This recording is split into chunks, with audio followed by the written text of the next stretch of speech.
ça comme à bis n'importe quel peuple. Et nous, tout le monde, nous vivons les animaux. Donc, pour les bénéfices, il est le seul sauveur, l'Éternel. Oui. Seul sauveur du monde par sa grâce, sa miséricorde et en son nom. Ce n'est pas que pour te habiter ça, monde était il faut Moutou à Senga, Moutou à Lela. Non. Non. Mais, na mawalaye, na ngolu na ye, et na kombo na ye. Il est éternel.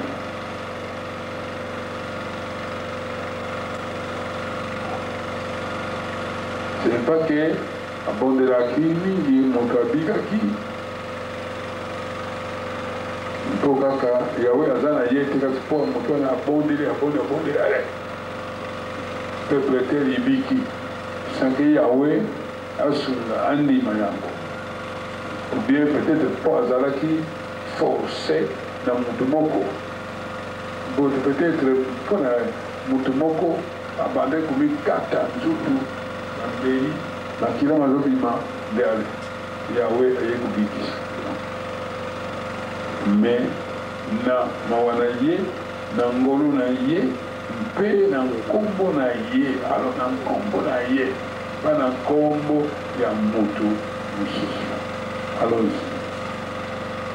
À lui seul, on doit gloire.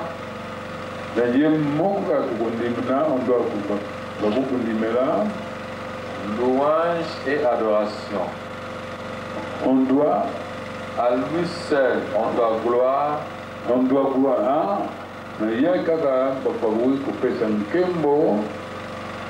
Et puis, louange et adoration. Oui. Le Père, Kukumemela Yekaka. Mususuté. Maintenant, vous êtes en train de spécifier. Ce n'est pas que vous êtes dans Moutou Yambet, vous êtes au Sambila, au Bani Kubude, Kubi Ansambeli Nakutia, Nakutanga Awa.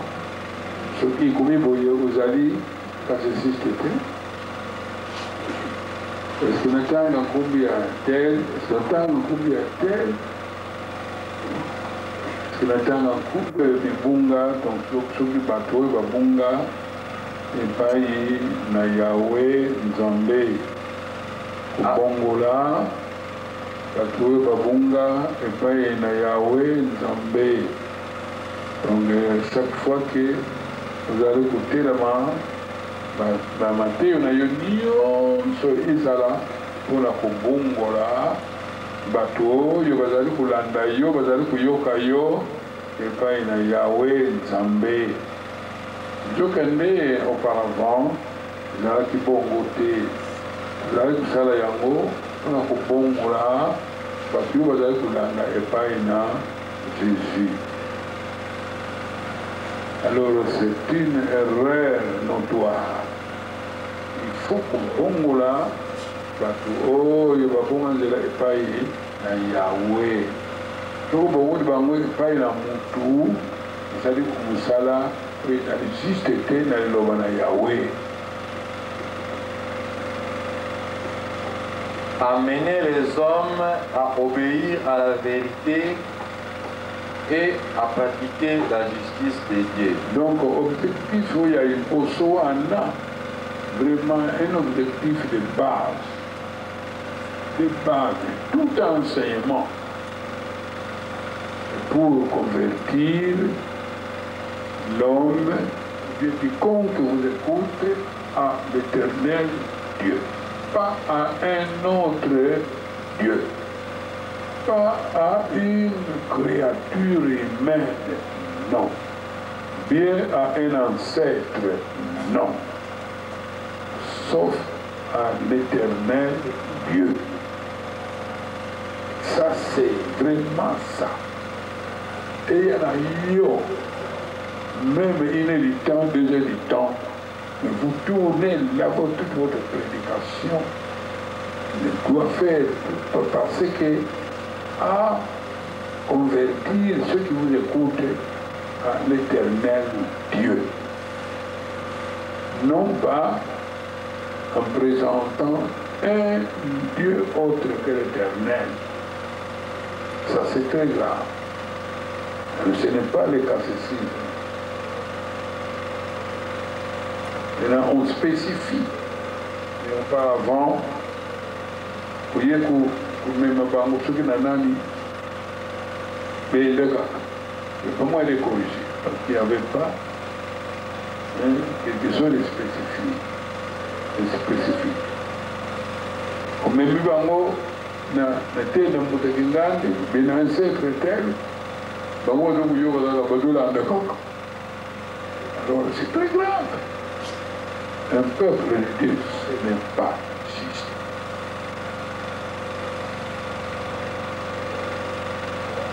Mais ici, à l'éternel du Dieu, vous avez prédicateur, vous avez diaconesse, vous avez nani,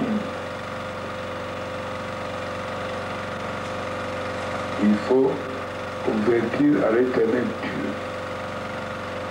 C'est un problème de comment on a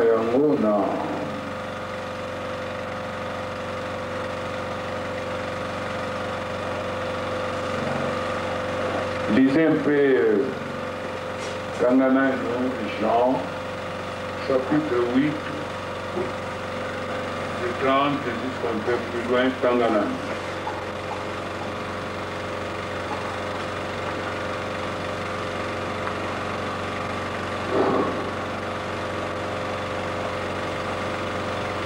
Yohana mokapo na mwambe tukutanga parti etene na tukuni na misa nalingala tangibo esosoli ye makambo oyo mingi bandimi ye na bongo Yesu alobi na bayuda baoyo bandimi ye ete soko bino bokoumela kati na loba na ngai bokozala bayekoli na ngai na solo pe bokoyekola solo pe solo ekosikola bino. Bon. Maintenant, ye azali koteya. Mwana azali mateyo. Mais azali kubalula batu wana epai na nani. Bana yemo. Bana yawete.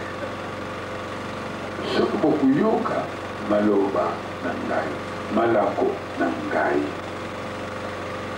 Mwana bokozala bayekoli na ngai. Quand vous allez prendre cette prédication-là, ici, ces paroles, qui sont dans ces versets-là, au Cameroun, au terme de la Kinlo, au Balibouté, il y a un outil de bâtiment de côté. Et pas une Jésus, il soit le bâtiment. Oh yo, na baoyo balandi, malakona ete. Mutu nyonso oyo akumumila na malakona ngai, akozala muyekoli na ngai. Mutu nyonso akumila na malakona ye, nani oyo akozala muyekoli na ngai. Biso il faut tout mumila na malakona ye, otuzala bayekoli na ye. Bino nyonso ozala kuyoka awa. Bulanda bayekoli na ye. En ce moment-là, batu wana bazokotinda bango na nani? Na Yahweh? Bazokotinda bango na Yahweh te. Bazokotinda bango na ya mosusu na Yahweh te. Je connais l'histoire de convertir les âmes perdues à l'éternel Dieu.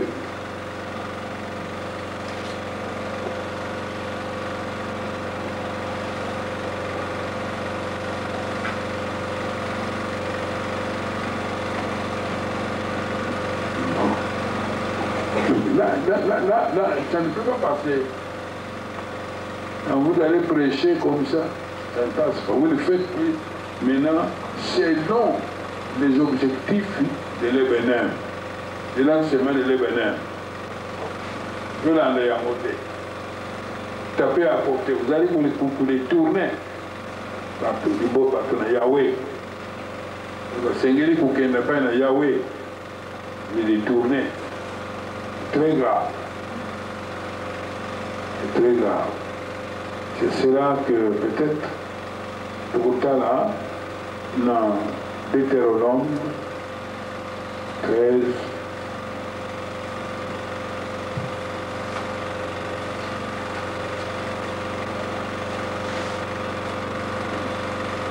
Deutéronome 13,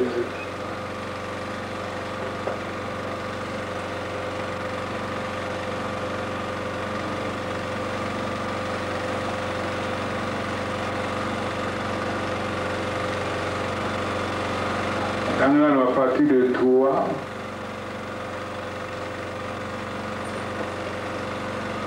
jusqu'à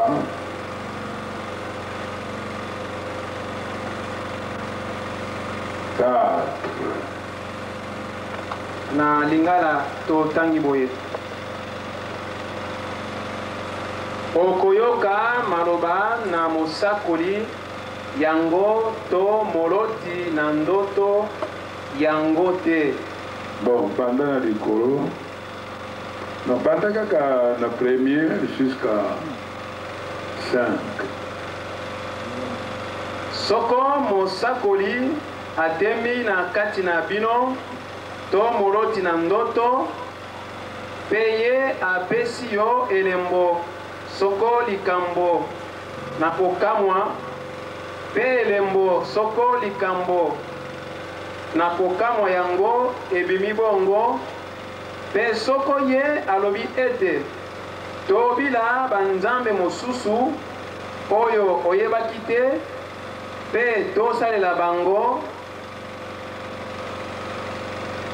okoyoka maloba na mosakoli yango to moloti na ndoto yango te po ete Yawe nzambe na bino azali komeka bino mpona koyeba soko bolingi Yawe nzambe na bino na motema na bino mobimba pe na molimo na bino mobimba. Bokobina Yawe nzambe na bino pe bokobanga ye pe bokobatela malako na ye pe bokotosa mongongo na ye pe bokosalela ye pe bokokangana na ye. Kasi mosakoli yango to moloti na ndoto yango akobomama po ete ye alakisaki kopengwa na Yawe nzambe na bino oyo abimisaki bino na mokili na Ejipito. Voilà. Soki otei bateau talisi bango nzambe mosusu à part l'Éternel, ozali kopengwa, ozali koteya révolte contre l'Éternel pote partout balungwa na Yahweh bakende na nzambe wana ozali kotalisa bango. Ezali nkanu monene na mutu oyo azali koteya loba oli ateya amema atalisa Yahweh na bato azali kotalisa bango nzambe mosusu nkanu wa unene peni wena. Ça entraîne un grand jugement. Pe mosakoli yango il faut abumama. Abumama pamba te azali kopengwa bato epai na Yahweh pote bakenda balungwa na Yahweh bakenda na nzambe mosusu. Donc pour un cassiste il faut prêcher seulement dans le sens yaku convertir partout epai na Yahweh. Ce n'est pas parce qu'un tel a fait des miracles, il faut banda kutalisa. Batuyangana, hier la commune Zambé. Non, ce qui serait des erreurs très graves. Dans ça, qui miracle, mon ami, mais vous ne pouvez pas le présenter pour Dieu. Quand vous essayez, vous avez des problèmes. Vous allez au Bonissi, mais Yahweh. Au Kamata, verset Wana, très bien. Donc il faut Kakatalisa Yahweh. Te Yahweh, nan bakuku tosa, nan bakuku kangama, mateo nan bakuku tosa, nan bakuku obanga, na tutu kaka na Yahweh, na Yahweh, na Yahweh, na Yahweh. Ok. Allons-y. Amener les hommes à obéir à la vérité et à pratiquer la justice de Dieu. Kusunga batu pote ba bato sasoro na Nzambe mpe kusala oyenge bene ya Nzambe. Essayez par des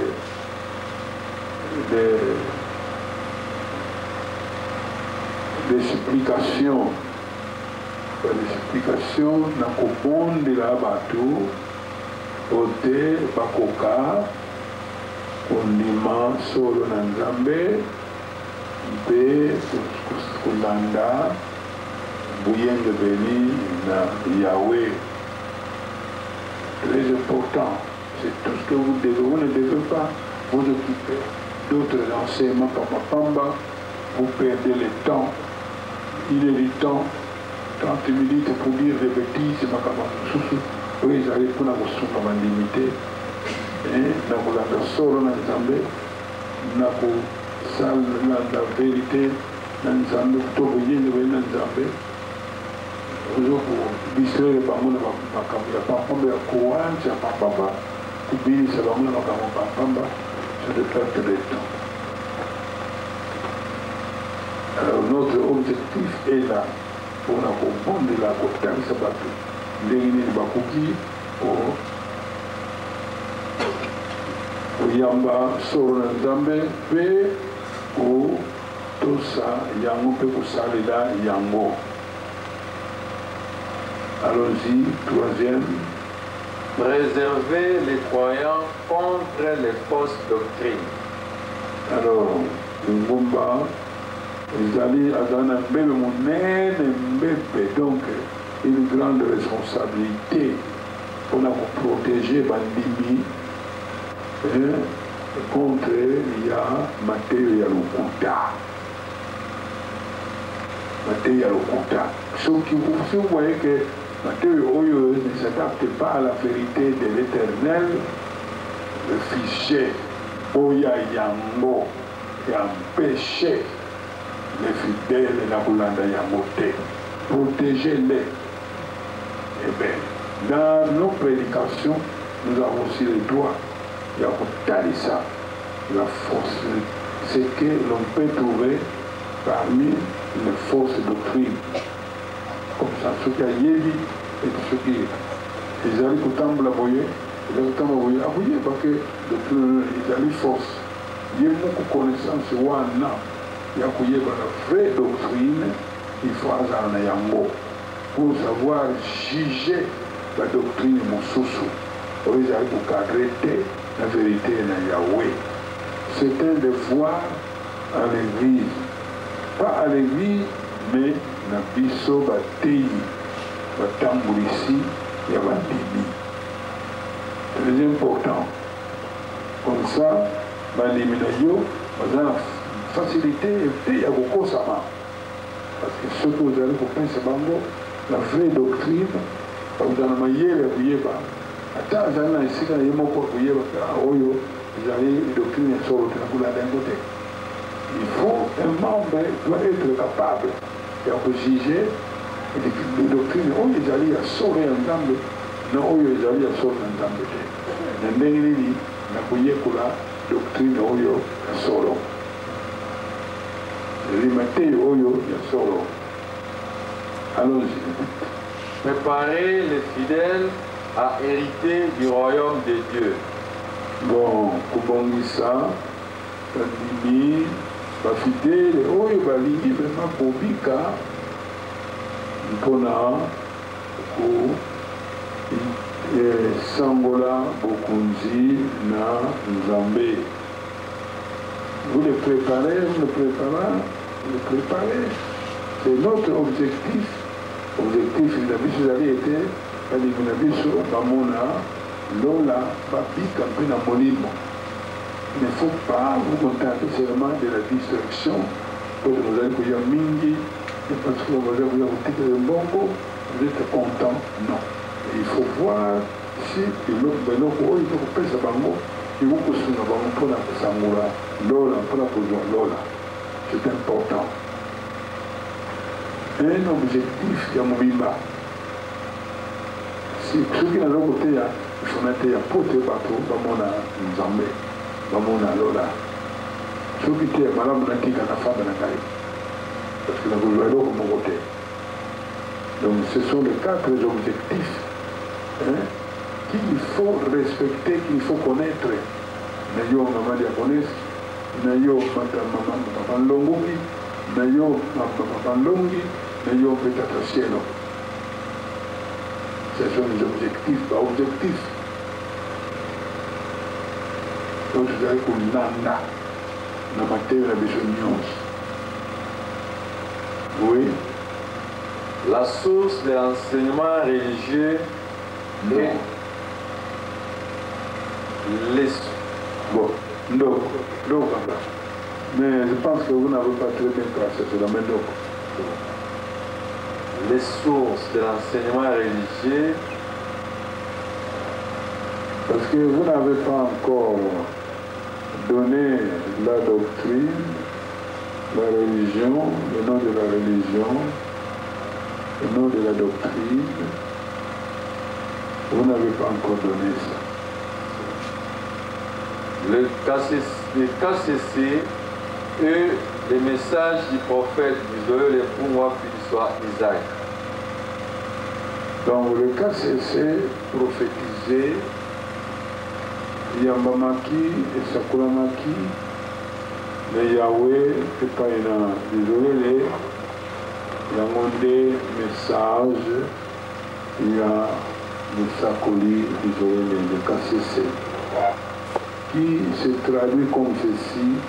Mukanda Wambote Wampa Sango Malamu Yasika. C'est ça le message.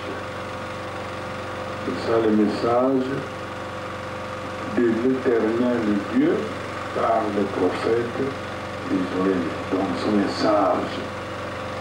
Est-ce que mon sac est-ce qu'il y a un message? Oui.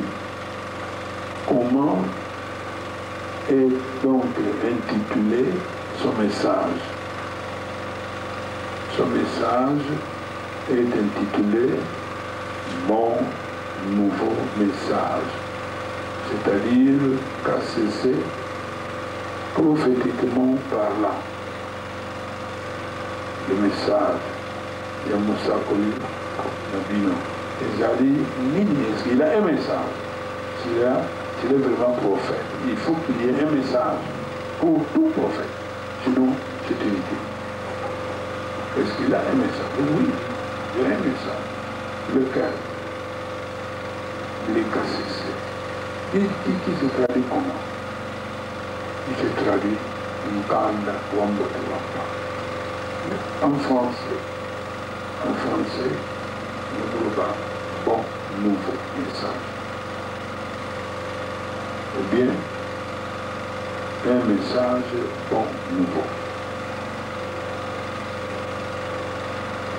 C'est ça le message du prophète. C'est tout un enseignement qui revêt tous ces caractères-là. Bon et nouveau. Bon et nouveau. Bon et nouveau. Bon et nouveau.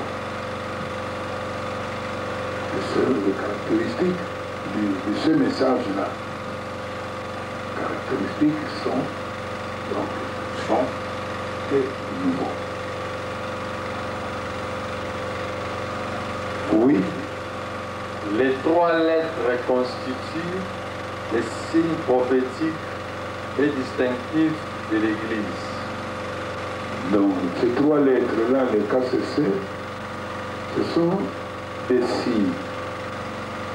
On va appeler cela, dans ce cadre ici, comme des signes, au lieu des lettres. Donc, ce sont des signes prophétiques qui ont, donc, chaque signe a sa signification.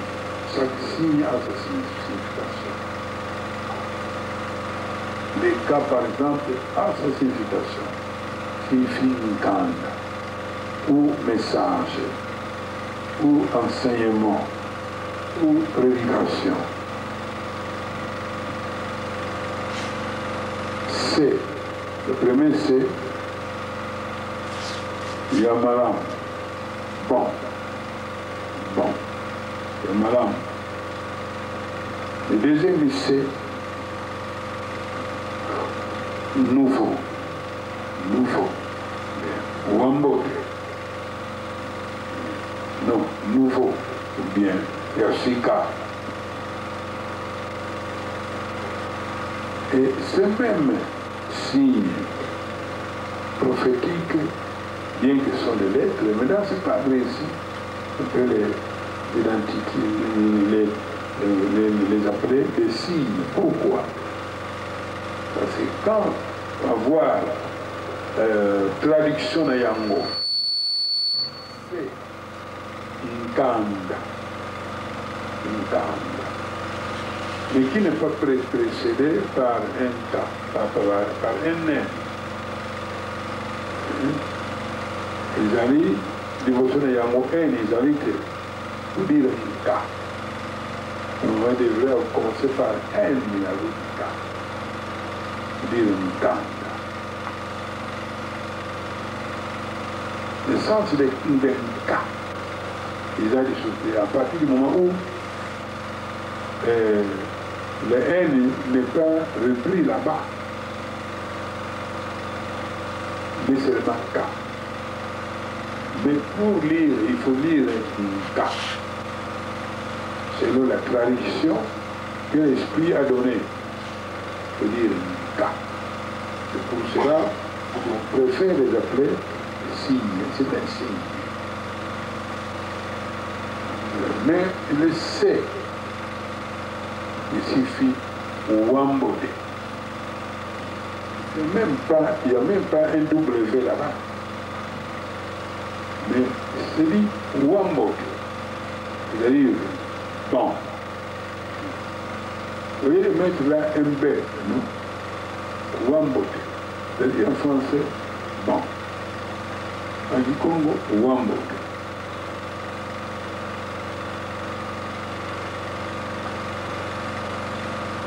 Les deuxièmes essais, vous allez faire ça, Wampa. C'est un W, mais qui ne ressort pas dans ce C-là. C'est un C qu'on voit. Parce que maintenant, c'est C-là, c'est toujours une lettre. Je pense que c'est un signe.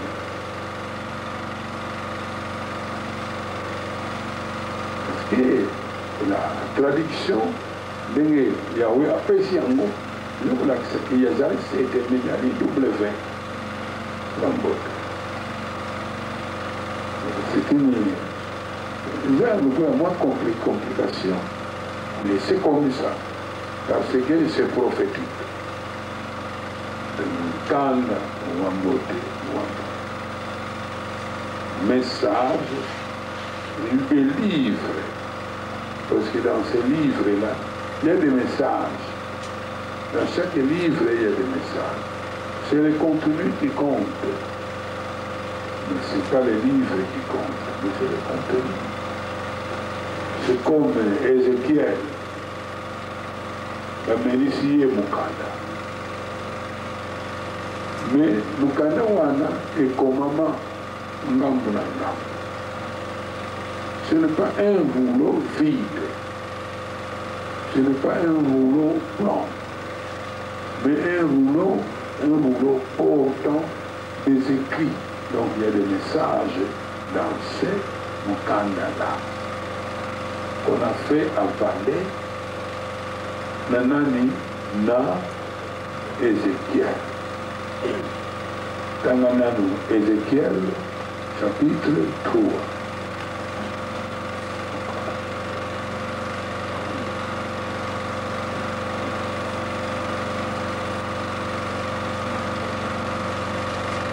Verset 1, donc le voyage sur le titre. Na lingala to tangi boy. Alobelaki ngai pe ete mwana na moto lia yango ezwi yo lia mokanda oyo mpe kenda kolobela ndako na Israele.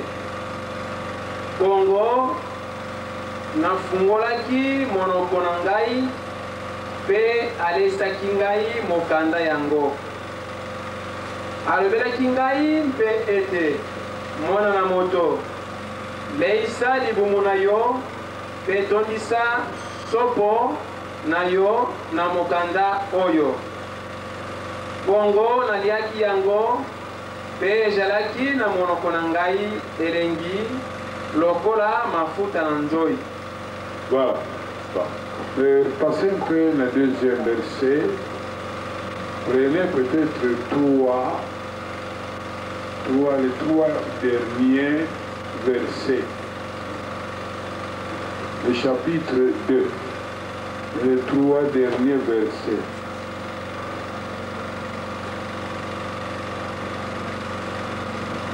Ézéchiel chapitre 2 totangi verset ya 9 na 10. Wana 9 na 10. c'est bon, il y a un monde ici. Non, c'est les trois derniers. Dans la 8. Hein? Merci papa. 8, 9 et 10. Ndeyo mwana na moto yoka oyo na kolobela yo. Otomboka te lokola ndako oyo batomboki.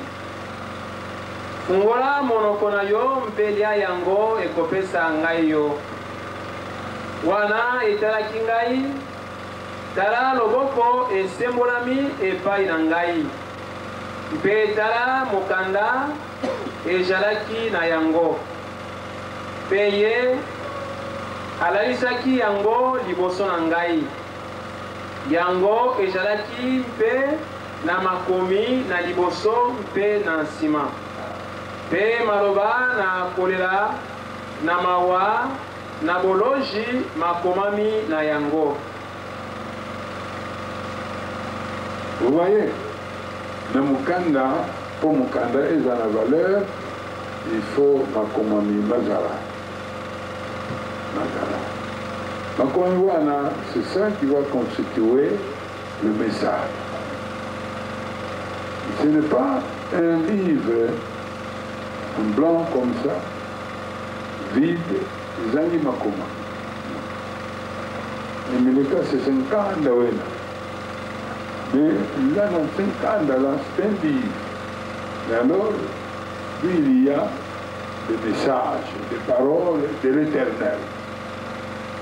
Et le prophète doit avaler ça. Amélie Yango, Kunande Ezal Makambre, pendant toute sa vie, la carte de Bissala n'a eu le prophète. Zokobima, Zokobima, Zokobima, Zokobima, Zokorema, Kumama, Sona Manka, and Okabina.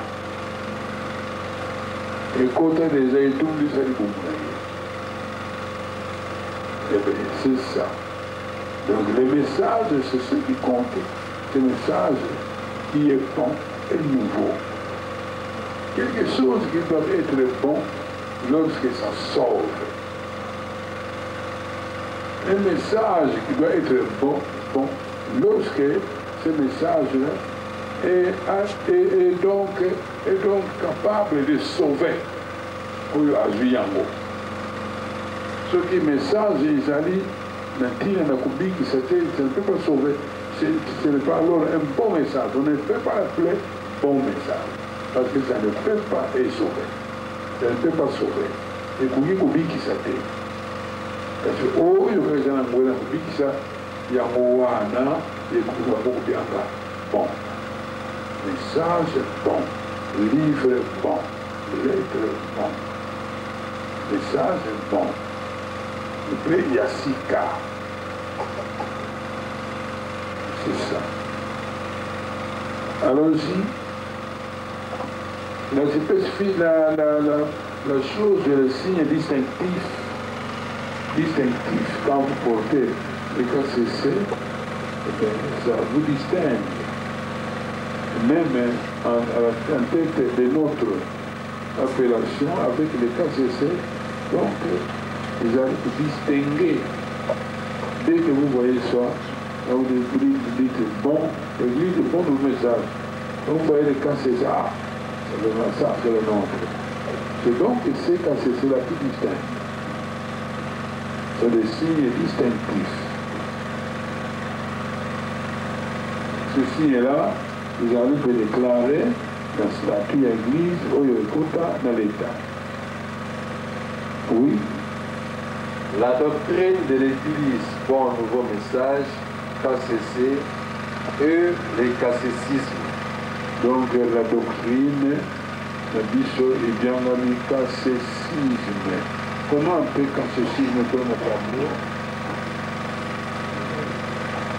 Catéchisme.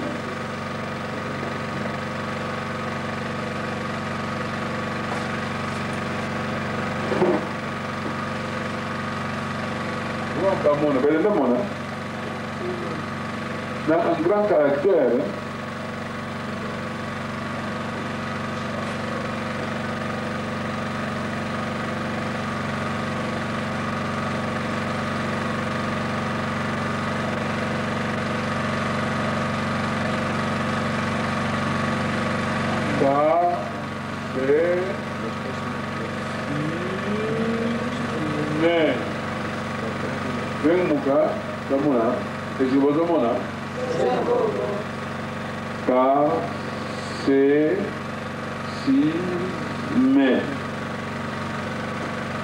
voilà, c'est quoi?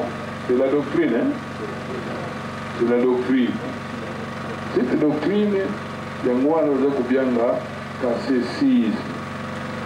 la doctrine haute dans l'Ango. Ce n'est pas du judaïsme, mais le catéchisme, c'est différent du catéchisme au judaïsme.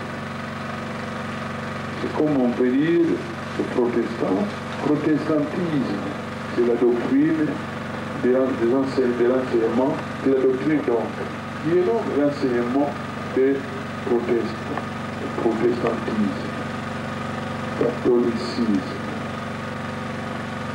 Ici, le catéchisme. Donc, c'est donc la doctrine. La doctrine veut dire l'enseignement avec le tout. Pas seulement l'enseignement, même les rites, même les pratiques, le tout. Ça fait partie de la doctrine. La paix, croyance, tout ça, nous tout. Les lois, les commandements, tout les alliés dans le c'est ça qu'on appelle doctrine. Doctrine et alliés, et donc au bon côté, mais c'est l'ensemble de tout. Des enseignements religieux, qu'on appelle doctrine. Pour nous, alors, la doctrine est appelée catéchisme. Oui. L'adhérent au catéchisme est à non. Donnons maintenant la religion. La religion, il faut produire, ajouter là-bas. La religion de l'Ebenem, c'est le catéchisme, c'est le catéchisme. C'est toujours le catéchisme.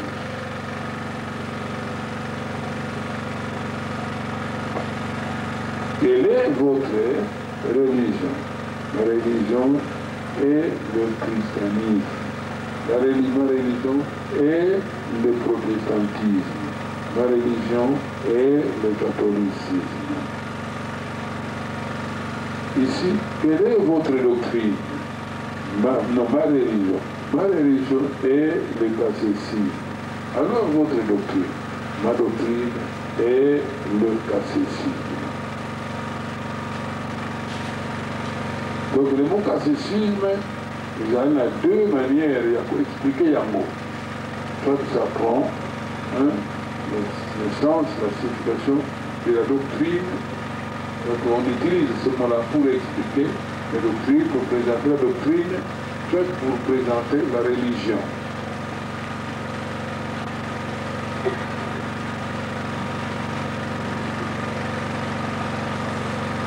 Vous ok, hein? C'est bon.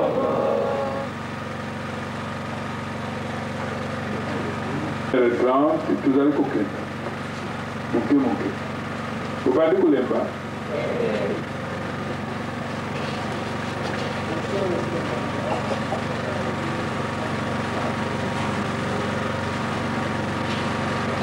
Où il y a moins d'infos. L'adhérent au catéchisme est appelé catéchiste. Donc, Oyo Andimili, Oyo Ayambi, pas l'adhérent, le croyant au catéchisme est appelé catéchiste. Comment catéchiste là-bas? L'adhérent au catéchisme, Oyo Ayambi, Oyo Andimi, celui qui croit au catéchisme est appelé catéchiste. Donc, Azali Fui, il y a les Loba, il y a Malamu, il y a Sika. Il est catéchiste.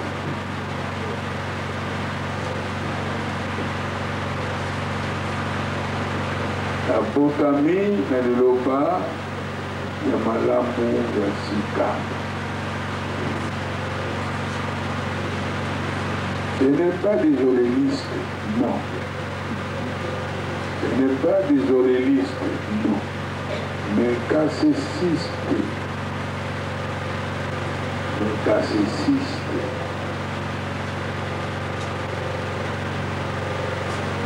Yamba, Liloba, Oyo, Yamara Yasika, Oyo, Yahweh, Atia. Na, Ipinda Minaye, donc l'homme oyo ayambi yango akomi catéchiste.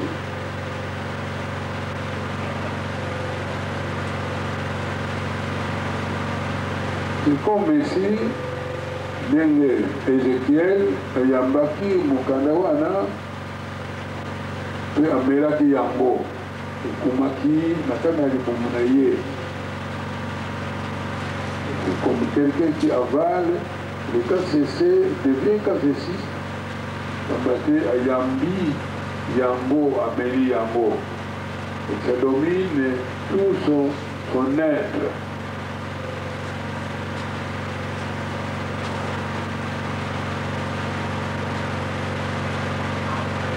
Oui. Les sources de l'enseignement religieux de l'Ébéné sont les sources. Ah bon.